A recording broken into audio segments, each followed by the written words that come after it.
मैं हूँ तान्या तिवारी अग्रवाल, जबलपुर से। मैंने प्रीलिम्स 5 बार क्वालिफाई किया है और इंटरव्यू दिया है 2018 का। अभी मेरा 2019 का रिजल्ट अवेटेड है और मेरे पास टीचिंग एक्सपीरियंस है 5 साल का। तो आज हम अपनी जर्नी स्टार्ट करते हैं एमपीपीएससी के एग्जाम को क्रैक करने की। इसमें मेरा ये पहला वीडियो आ रहा है सिलेबस से रिलेटेड।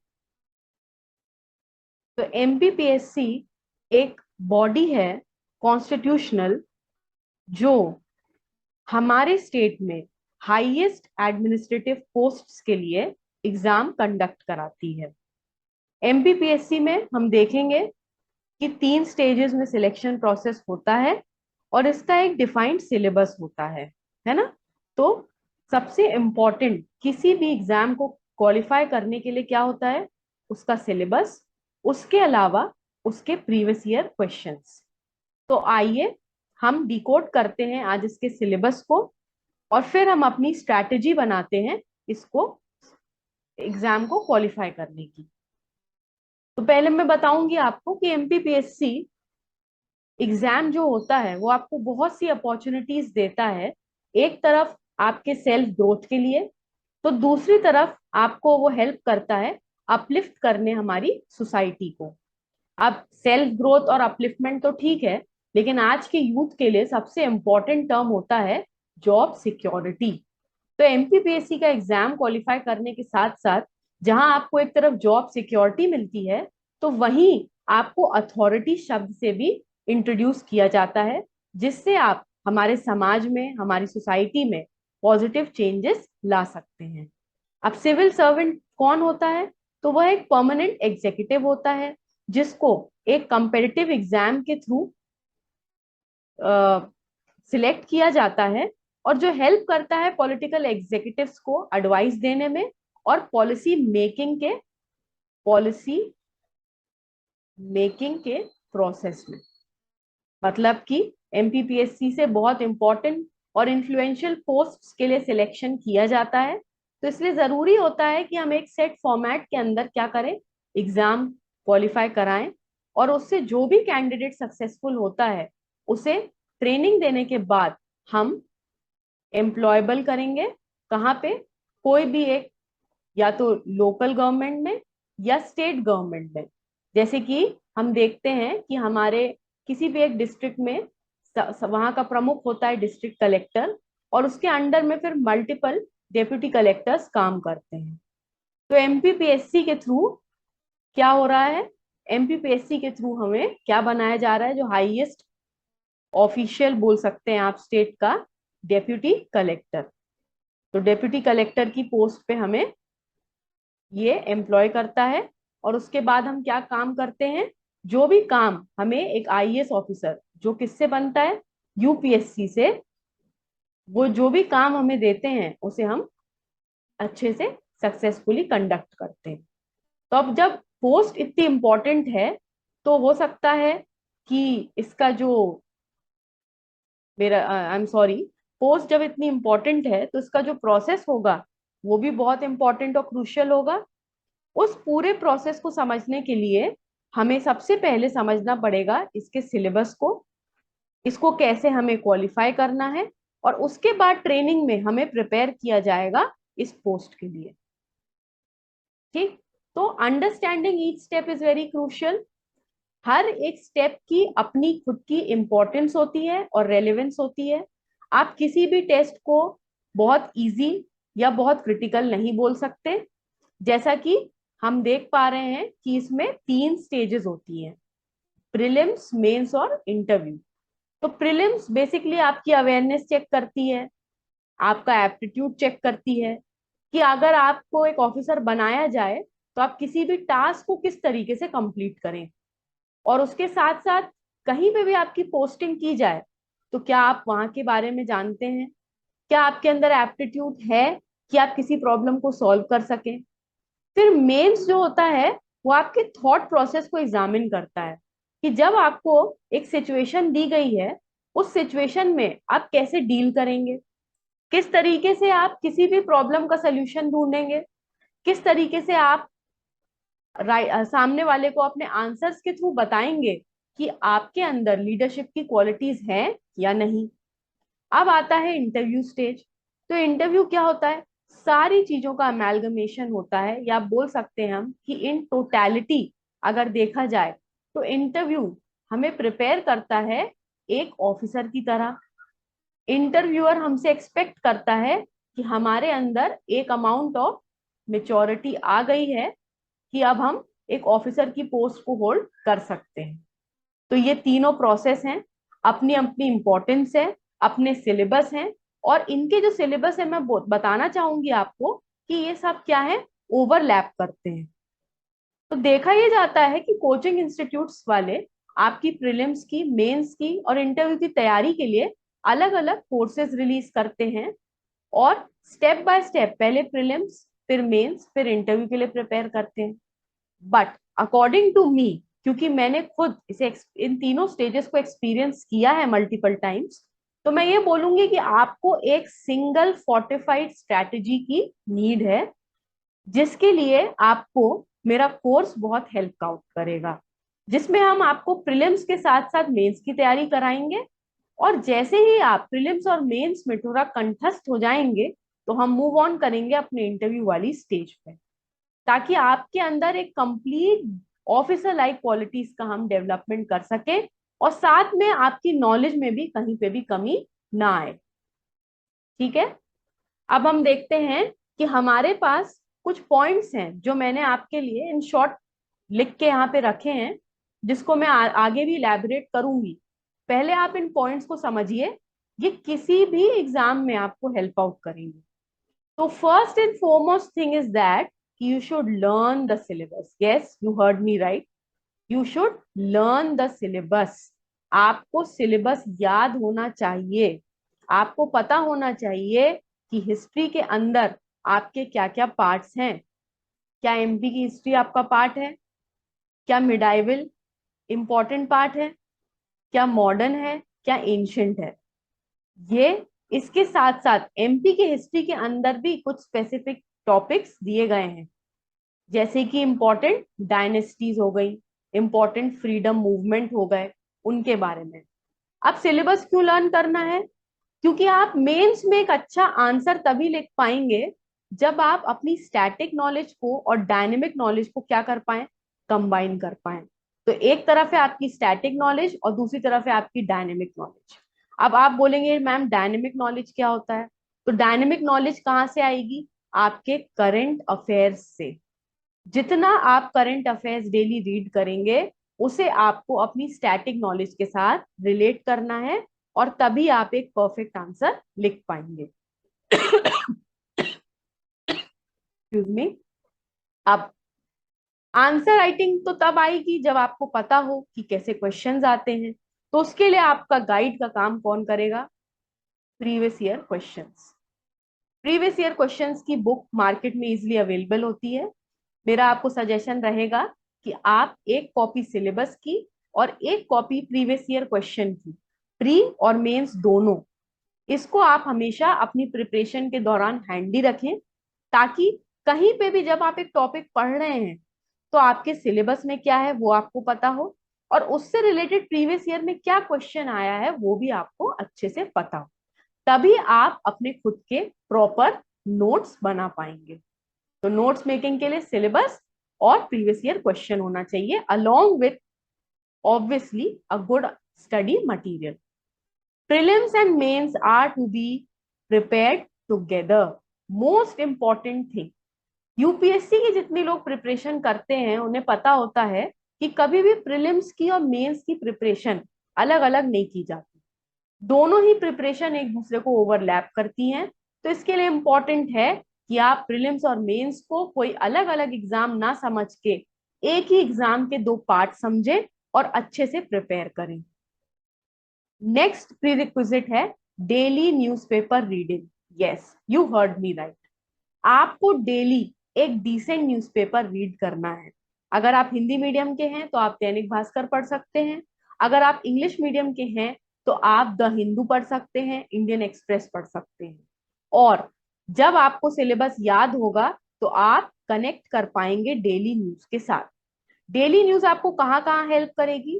डेली न्यूज आपको हेल्प करेगी आपके साइंस एंड टेक वाले पार्ट में, आपके पॉलिटी वाले पार्ट में या पॉलिटिकल अफेयर्स वाले पार्ट, ठीक। उसके बाद कोई अगर नई टेक्नोलॉजी आई है उसमें, उसके बाद एथिक्स में आपको वो हेल्प आउट करेगी केस स्टडी में, और ऐसे राइटिंग में। तो जो इंग्लिश मीडियम के स्टूडेंट्स हैं उनके साथ दिक्कत आती है, क्योंकि यहाँ पे हम देखते हैं कि हिंदी के भी हमें 2 पेपर हैं, फिफ्थ और सिक्स। तो मैं आपसे बोलूंगी कि आप लोग दैनिक भास्कर की क्या करें, सिलेक्टिव रीडिंग करें। तो जो दैनिक भास्कर न्यूज़पेपर है उसमें आपको बहुत ही सिलेक्टिव रीडिंग करनी है, आर्टिकल्स पे फोकस करना है अंदर जो एडिटोरियल में आते हैं, और उनके एक डायरी मेंटेन करके शॉर्ट्स में उसको लिखना है, सिर्फ शॉर्ट नोट में। तो ये हो गई बात हमारी डेली न्यूज़पेपर रीडिंग की। अब हम नेक्स्ट देखते हैं कि मंथली करंट अफेयर्स। हाँ, तो मंथली करंट अफेयर्स क्या इंपॉर्टेंस होल्ड करता है? तो मंथली करंट अफेयर्स आपके लिए बहुत इंपॉर्टेंस होल्ड करता है प्रीलिम स्टेज में, जहां डायरेक्टली आपसे एटलीस्ट 5 to 10 क्वेश्चंस पूछे जाते हैं। और ये 5 से 10 क्वेश्चंस बहुत इंपॉर्टेंस होल्ड करते हैं। आपको पता होगा एक एक मार्क्स से आपका कट ऑफ क्लियर या तो हो सकता है और या नहीं हो सकता। तो अगर आप अपना मंथली करंट अफेयर्स रिवाइज करेंगे तो आपको कभी भी कट ऑफ क्लियर करने में प्रॉब्लम नहीं जाएगी। इसके बाद आपको क्या करना है, आंसर राइटिंग को अपनी डेली हैबिट बनाना है। एक सेपरेट नोटबुक बनाइए जिसमें आप प्रीवियस ईयर क्वेश्चन यहाँ लिखिए और उसका आंसर लिखिए और नीचे स्पेस छोड़ दीजिए। अभी एक बार पढ़ने के बाद आपने उस आंसर को लिखा, अब दोबारा आप उसको पढ़ेंगे, फिर हो सकता है आपने किसी से गाइडेंस लिया हो, उस वो आपको कुछ पॉइंट्स बताएंगे, तो उनको आप इस आंसर में ऐड ऑन कर सकते हैं। और चाहे प्रीलिम्स हो, चाहे मेंस हो, चाहे इंटरव्यू हो, सबसे बड़ा हीरो होता है हमारा टेस्ट सीरीज, क्योंकि टेस्ट सीरीज ही हमें हेल्प करता है हमारे काम को इवेल्युएट करने में। तो हम देखेंगे आगे चल के टेस्ट सीरीज भी इस प्लेटफॉर्म पे रिलीज की जाएंगी, जो आपके प्रीलिम्स में, आपके मेंस में और आपके इंटरव्यू में आपको बहुत हेल्प आउट करेगी। ये देखिए एग्जाम पैटर्न कुछ ऐसा होता है। पहले आपका प्रीलिम्स होता है जो 1 डे एग्जाम होता है, जिसमें आपके 2 पेपर होते हैं। पहला पेपर होता है आपका GS 1 और दूसरा पेपर होता है आपका CSAT। GS 1 में के अंदर 10 यूनिट्स को रखा गया है सिलेबस में। CSAT में मैथ्स आती है, इंग्लिश, एप्टीट्यूड, रीजनिंग और हिंदी। ये सबसे बना है आपका CSAT का पेपर। और ये जो पेपर है, मोस्ट इंपॉर्टेंट पॉइंट इज, ये क्वालिफाइंग होता है। क्वालिफाइंग नेचर का ये पेपर होता है। अगर आपने इसमें 35 मार्क्स स्कोर किए हैं तभी आपका GS पेपर 1 चेक होगा, नहीं तो आपका GS पेपर 1 चेक नहीं होगा। So once you qualify for CSAT, then only your GS paper will be evaluated, and the merit or the cutoff is decided on the basis of your GS का paper. Okay, next हम देखेंगे mains. Mains में हम देखेंगे कि 6 papers होते हैं, continuous process होता है 1 वीक का, जिसमें आपके 6 पेपर्स लिए जाते हैं। ये आपका आंसर राइटिंग फॉर्मेट में होता है, फुल आंसर्स आपको लिखने होते हैं। एक प्री डिफाइंड आंसर बुकलेट आपको मिलती है, इसमें आपको लिखना है और सबमिट करना है। और नेक्स्ट और लास्ट स्टेज होता है हमारा इंटरव्यू का स्टेज, जिसके बारे में हम आगे देखते हैं। ये मैंने शॉर्ट में आपके लिए बना के रखा है। प्रीलिम्स हो गया, GS, उसमें CSAT और 6 पेपर्स मेंस के। अब हम डिकोड करते हैं अपने सिलेबस को। तो हमारा यूनिट 1 है MP की हिस्ट्री, फिर यूनिट 2 है हमारा हिस्ट्री ऑफ इंडिया, फिर आएगा हमारी ज्योग्राफी के पार्ट्स, दैट इज MP, फिर इंडिया एंड वर्ल्ड। तो ये हो गया हमारा हिस्ट्री और ज्योग्राफी वाला पार्ट। अभी तो मैंने इनको सिर्फ ब्लॉक्स में आपको शो किया है, अभी आगे मैं आपको डिटेल में बताऊंगी कि आपको किस चीज को कैसे प्रिपेयर करना है ना। तो ये 4 यूनिट। उसके बाद हमारा कॉन्स्टिट्यूशन और इकोनॉमी आती है MP की, फिर आता है हमारा कॉन्स्टिट्यूशन और इकोनॉमी इंडिया की, फिर साइंस एंड टेक आएगा, फिर से 8th यूनिट आएगा करंट अफेयर्स, फिर 9th में आएगा ICT, और फिर 10th यूनिट आएगा नेशनल और रीजनल कॉन्स्टिट्यूशनल बॉडीज। अब हम मूव ऑन करते हैं हमारे नेक्स्ट पार्ट में, जिसमें हम सिलेबस के थ्रू जानने की कोशिश करेंगे, है ना। तो इस पार्ट में आप देखिए, मैंने यहाँ पे आपके लिए डिटेल में सिलेबस को पहले मैंने डाउनलोड किया और फिर आपके लिए इसमें कुछ कुछ मार्क करके रखा है। तो यहाँ देखिए, जो स्टेट सर्विस प्रिलिमिनरी एग्जामिनेशन होता है उसका पेपर 1 जीएस जो है, तो पहला पार्ट है उसका हिस्ट्री, कल्चर एंड लिटरेचर। किसका? तो यहाँ हम देखेंगे किसका, मध्य प्रदेश का, क्योंकि हम मध्य प्रदेश का एग्जाम दे रहे हैं। तो डेली हैबिट आपको बनानी है 2 मैप बनाने की। पहला मैप आपको बनाना है इंडिया का और दूसरा मैप आपको बनाना है एमपी का।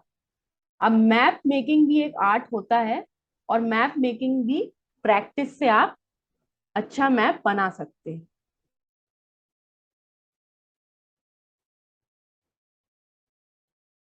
बहुत फेयर मैप नहीं चाहिए आपको, एक रफ चाहिए मैप। ये देखिए, ये बन गया हमारा एमपी का मैप।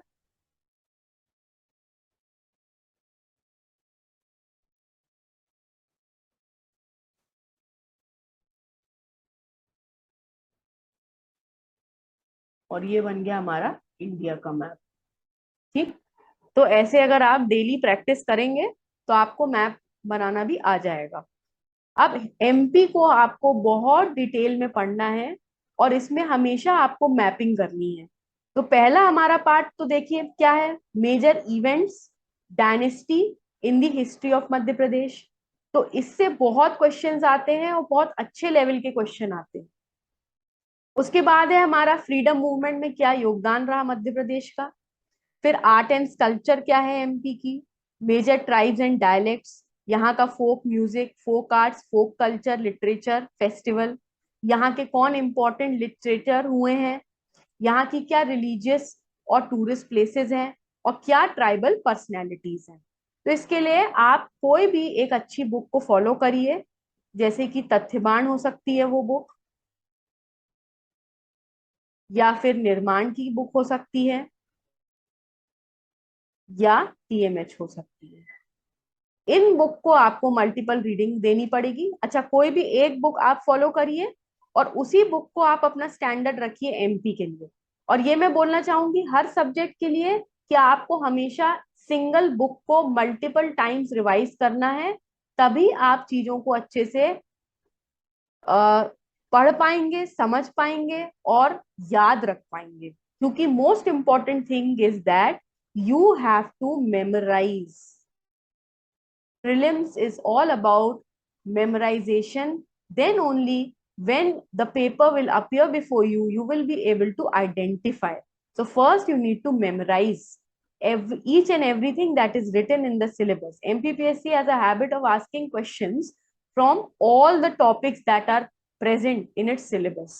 So इसके लिए आप रीडिंग करिए और फिर अपने शॉर्ट में नोट्स बनाइए और हमारे वीडियो लेक्चर्स को देखते रहिए। Same applies for history of India, जिसमें एंशंट, मिडाइवल, सबके बारे में आपको क्या करना है, अच्छे से स्टडी करना है और उसके बाद अपने शॉर्ट नोट्स बनाने हैं। तो हिस्ट्री ऑफ इंडिया के लिए आपको सिंगल सोर्स, आप या तो एनसीईआरटी रखिए या तमिलनाडु बोर्ड की बुक रखिए। इसमें आपको क्या करना है, एक स्टोरी बुक की तरह इसको रीड करना है। उसके बाद आपको इंपॉर्टेंट पॉइंट्स को अंडरलाइन करना है। तो first thing is reading, then underlining, and then highlighting important points only। ये आपकी प्रैक्टिस जब हो जाएगी आपको, तब आप डायरेक्टली अंडरलाइन और हाईलाइट वाली स्टेज पे आ सकते हैं। तो ये हो गया हिस्ट्री के बारे में। अब देखिए ज्योग्राफी। तो geography is all about beautiful diagrams, maps and की वर्ड्स। आपको 2 नोटबुक मेंटेन करनी चाहिए। एक होना चाहिए आपकी नोट्स के लिए और दूसरा होना चाहिए आपकी आंसर राइटिंग के लिए। नोट्स में फॉर एग्जांपल जैसे यहाँ दिया हुआ है क्लाइमेट, तो क्लाइमेट के बारे में आपने डिटेल दी, एक मैप बनाया। अब उससे रिलेटेड अगर कोई क्वेश्चन आया है तो उसको आप कहाँ करेंगे सॉल्व, आंसर राइटिंग। और यही स्ट्रैटेजी आप अपनाइए ऑल सब्जेक्ट्स के लिए। ठीक है। नेक्स्ट हम मूव ऑन करते हैं geography of world and India में। यहाँ पे अच्छा, ये हमारी ज्योग्राफी ऑफ एमपी है, तो ये आप कोई भी स्टैंडर्ड बुक जैसे टीएमए तथ्यवान निर्माण से कर सकते हैं। और ज्योग्राफी ऑफ वर्ल्ड और इंडिया के लिए अगेन एनसीईआरटी 6th से 12th, it is a must. इसको कोई भी बुक रिप्लेस नहीं कर सकती, चाहे वो लूसेंट हो, चाहे वो कोई एक राइटर की बुक हो। आपको सबसे पहले 6 से लेके 12 तक की एनसीईआरटी को मेमोराइज करना है। Again the same word, memorise. Until and unless you memorize, you will not be able to solve any question asked in the paper. तो geography of world and India को मेमोराइज करिए। Next move on करते हैं हम। यहाँ पे हमारा history geography वाला पार्ट हो गया। अब हम आते हैं हमारे कॉन्स्टिट्यूशन के बारे में और इकोनॉमी के बारे में। तो कॉन्स्टिट्यूशन के लिए भी आप स्टैंडर्ड बुक को सॉल्व करिए। इकोनॉमी के लिए भी जो भी आप बुक यूज कर रहे हैं, चाहे वो तथ्यवान हो, चाहे वो निर्माण हो, चाहे टीएमएच हो, उससे आपको रीड करना है। लेकिन यहाँ पे मैं एक चेंज करना चाहूंगी। आप एमपी के कॉन्स्टिट्यूशनल सिस्टम पढ़ने से पहले इंडिया का कॉन्स्टिट्यूशनल सिस्टम पढ़िए लक्ष्मीकांत से। और अगर आपका बैकग्राउंड साइंस वाला है तो आपको पहले पढ़नी पड़ेंगी बेसिक एनसीईआरटीज पॉलिटिकल सिस्टम के बारे में। तो पहले आप पढ़िए एनसीईआरटी, फिर आप मूव करिए लक्ष्मीकांत में, और फिर आप constitutional system of the MP को स्टडी करिए। देखिए, बहुत अच्छा सिलेबस रिकॉर्ड किया गया है। जो नया सिलेबस आया है इसमें बहुत अच्छे से टॉपिक्स को मेंशन किया गया है। पहले ये इतना एलैबोरेट वे में नहीं दिया गया था, तो बहुत कंफ्यूजन रहता था कि क्या सिलेबस का पार्ट है क्या नहीं है। लेकिन अब ऐसी बिल्कुल भी कोई दिक्कत नहीं। तो यहाँ पे दिया हुआ है गवर्नमेंट ऑफ इंडिया एक्ट 1919 और 1935, फिर दी गई है कॉन्स्टिट्यूशनल असेंबली, फिर दिया गया है हमारा एग्जीक्यूटिव के बारे में, पार्लियामेंट के बारे में, फिर हमारे फंडामेंटल राइट्स, ड्यूटीज और प्रिंसिपल्स के बारे में, फिर क्या अमेंडमेंट्स हुए हैं आज तक, फिर कैसा होता है हमारा सुप्रीम कोर्ट और जुडिशियल सिस्टम, और फिर हमको इंडियन इकोनॉमी के बारे में स्टडी करना है। तो आप एनसीईआरटी पढ़िए, फिर लक्ष्मीकांत पढ़िए। उसके बाद आप देखिए कि कैसे प्रीवियस ईयर क्वेश्चंस आए हैं, और ये देखने के बाद आप सिलेबस साथ में रखिए और अपने नोट्स को प्रिपेयर करिए।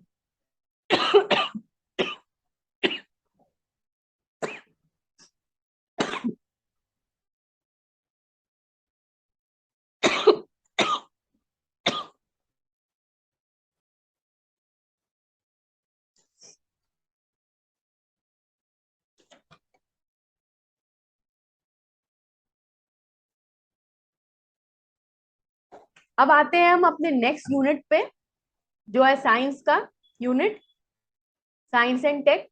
साइंस एंड टेक ने एक बहुत इंपॉर्टेंट प्लेस होल्ड कर ली है एग्जाम में, और यहाँ से बहुत अच्छे क्वेश्चन आते हैं, चाहे वो बेसिक लेवल के आए, या वो मॉडरेट लेवल के आए, या वो डिफिकल्ट लेवल के आए। लेकिन यहाँ से तीनों लेवल के क्वेश्चंस एक्सपेक्टेड रहते हैं। अच्छा, इसको भी आप बहुत अच्छे तरीके से कर सकते हैं अगर आप देखें कि आपके सिलेबस का पार्ट क्या है। यहाँ दिया हुआ है वर्ड प्रिंसिपल, तो बेसिक प्रिंसिपल्स ऑफ साइंस, इसका मतलब ये है कि आपको अपने फिजिक्स, केमिस्ट्री और बायो को कैसे पढ़ना है, प्रिंसिपल वाइज पढ़ना है। तो आप ऐसे एक टेबल बनाइए, उसमें आप सबसे पहले जैसे फिजिक्स का कर रहे हैं, तो फिजिक्स में आप नेम ऑफ द प्रिंसिपल लिखिए, किसने प्रोपाउंड किया प्रिंसिपल और क्या पॉइंट उसने बताया। उसके बाद नेक्स्ट प्रिंसिपल पे मूव करिए, किसने दिया, क्या प्रिंसिपल बताए। अगर आप इस तरीके से टेबल फॉर्मेट में इसको बना के पढ़ेंगे तो बहुत सारे प्रिंसिपल तो आपके हो ही रहे हैं, साथ में आपको याद करने में भी कभी दिक्कत नहीं जाएगी। फिर है important Indian research institutes and their achievement. तो यहाँ पे इंपॉर्टेंट है कि आप टॉपिक वाइज इसको कंप्लीट करने की कोशिश करिए। अच्छा, इसका डिटेल सिलेबस अगर आप देखेंगे ना तो आपको मेंस में मिल जाएगा। डिफरेंट डिफरेंट बॉडीज दी गई हैं, जैसे कि हमारा इसरो हो गया, आईसीएमआर हो गया, उसके बाद हमारा हो गया NARL, PRL। इन सब बॉडीज के बारे में आपको year of establishment, headquarter, excuse me. इसका मोटो और क्या काम इसने आज तक किए हैं इंपॉर्टेंट, और करंट में क्या किया है उसके बारे में बताया गया है। तो इसका आप डिटेल सिलेबस जब मैं मेंस का डिकोड करूंगी तब आपको इसको और इलेबोरेट फॉर्म में बताऊंगी।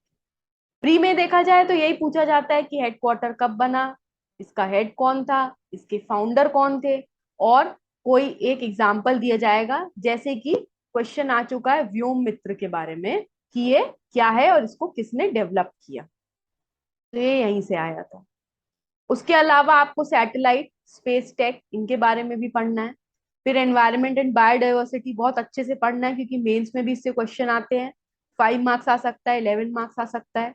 Ecological system, nutrition and food, तो यहाँ पे इनने हमें क्या बता दिया है, ये दो जो पॉइंट्स हैं ये आपके बायो के बारे में है, बायो से रिलेटेड है, जिसको आप पढ़ सकते हैं आराम से। एनसीईआरटी के थ्रू आप इसको प्रिपेयर कर सकते हैं, या अगर आपको कोई स्टैंडर्ड बुक, मैकबुक हो गई, ऐसी कोई बुक से करना है तो आप वह भी कर सकते हैं। ये नया ऐड हुआ है agriculture product technology. Excuse me. Agriculture product technology के क्वेश्चंस जो पहले भी आते थे लेकिन उसके बारे में सिलेबस में मेंशन नहीं था इतने अच्छे से। अब क्योंकि यहाँ पे मेंशन किया गया है तो एक्सपेक्टेड है आपसे कि आप अच्छे से प्रिपेयर करें इस टॉपिक को। इसके लिए आप निर्माण की बुक को भी रेफर कर सकते हैं। फिर फूड प्रोसेसिंग, पहले देखा गया था कि ये मेंस का पार्ट था लेकिन अब इसको प्री में भी लाया गया क्योंकि फूड प्रोसेसिंग ये बहुत इंपॉर्टेंट एस्पेक्ट है आज इंडिया के लिए। फिर आपकी हेल्थ की पॉलिसीज एंड प्रोग्राम्स, तो अगेन इसमें आपको प्रिपेयर करना पड़ेगा पहले सेंटर की, उसके बाद फिर स्टेट की पॉलिसीज को। ठीक। फिर आता है आपका पॉल्यूशन, नेचुरल डिजास्टर और मैनेजमेंट। तो पॉल्यूशन, नेचुरल डिजास्टर और मैनेजमेंट, अब जो पॉल्यूशन है ये आता है हमारे एनवायरमेंट वाले टॉपिक में, और नेचुरल डिजास्टर और मैनेजमेंट आता है हमारे डिजास्टर मैनेजमेंट के टॉपिक में। तो इसको भी आप कैसे प्रिपेयर करेंगे, प्रीलिम्स के हिसाब से आप टू द पॉइंट फैक्ट्स यहाँ पे याद करने की कोशिश करेंगे। नेक्स्ट यूनिट है आपका 8th यूनिट, जो है किसके बारे में, करंट अफेयर्स के बारे में। मैं यहाँ आपको बताना चाहूंगी कि यहाँ से बहुत क्वेश्चन आते हैं और इम्पोर्टेंट है कि आप ईयरली, मंथली, वीकली और डेली अपना रूटीन बनाएं करंट अफेयर्स का, क्योंकि it is not a single day process, it requires a lot of time, it requires a lot of note making. अब या तो आप अपने नोट्स बनाएं खुद अगर आप फुल टाइम स्टूडेंट हैं, और अगर आप पार्ट टाइम हैं और आप कहीं जॉब करते हैं तो आपके लिए बेटर होगा कि मार्केट में बहुत सारे सोर्सेज अवेलेबल है जो आपको रेडीमेड नोट्स प्रोवाइड करते हैं, उसको रखिए आप अपने पास। मंथली नोट्स बनाइए, मंथली नोट्स वाली मैगजीन से आप पढ़िए, और एक अपनी डायरी में जो मोस्ट इंपॉर्टेंट आपको एग्जाम के पर्सपेक्टिव से रखता है उसको लिखते जाइए। नेक्स्ट यूनिट है, बहुत ही इंपॉर्टेंट यूनिट है, टेक्नोलॉजी से related, information and communication technology. इसमें आपको electronics, ICT, robotics, AI, cyber security, e governance के बारे में दिया है। इसको आप इजीली प्रिपेयर कर सकते हैं हमारे बहुत ही पॉपुलर सोर्स से जो कि है इंटरनेट, जिसके थ्रू आज आप किसी भी एग्जाम की तैयारी कर सकते हैं, किसी भी एग्जाम की तैयारी करवा सकते हैं, और किसी भी एग्जाम का क्या पैटर्न होगा वो भी आप जान सकते हैं। ठीक है। नेक्स्ट आता है हमारा national and regional constitutional statutory body. तो पार्ट्स में तो ये सिलेबस का पार्ट बहुत टाइम से रही है, लेकिन एक फुल फ्लेजेड यूनिट देने का मतलब होता है कि आज के टाइम में या आज के इंडिया में ये सारी बॉडीज बहुत ही इंपॉर्टेंट रोल प्ले कर रही हैं।